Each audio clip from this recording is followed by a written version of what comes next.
Nĩ motungata marutaga kuria makoragwo makihuthira hindi ya mathomo ma bara mbere ya matumitwo mabũrũri maria maruaga na itoi na kuiga thayo kuria makinyagiria aikari motungata kuria thibitari iri kuraihu nao. Mwena wa Kandutura Rumuruti kaunti-ini ya Laikipia nikuo maratiriheire urigiti uyu muingi ukiyumiria na njira nene kuria mararigitagwo na kuheo dawa hatari marihi. Ciana iraheo dawa cia menyo guku arutwo a airitu magithomithio utheru wa hindi ya kahinda ka mweri. In most of our camps we have had high numbers of women and children turning up, relevantly high numbers of men also seeking medical services in a community or in a culture where men have poor medical seeking habits.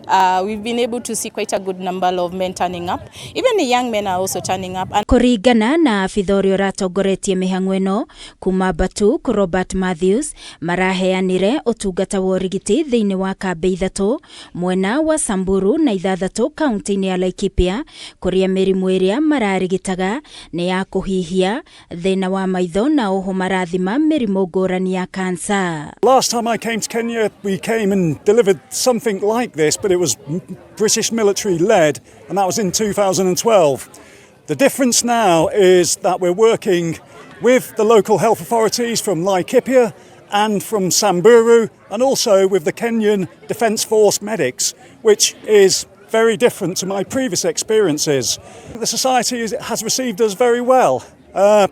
In a lot of locations, we are going to extremely remote parts of Samburu and same in Laikipia, where the population maybe won't see a doctor or a nurse that often. Lieutenant Brian Kiplimo wa KDF augete UNYITANIRI uyu wa BIRARU cia NGERETHA ni uhotithitie maabitha 45 kwigwatira ugi wa urigiti mbere ya mathiete kuria mangitumwo bara.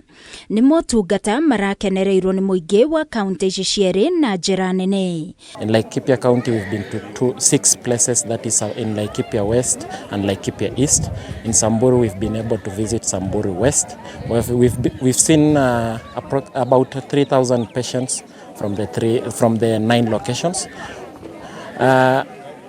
We had 3 objectives for this exercise. The first objective was learning and educating one another. The second exercise was the humanitarian civil aid, and the third option was deepening our cooperation with BATUK. Ngiribotera Kameme TV ni njitagwo Wangui wa Muiruri.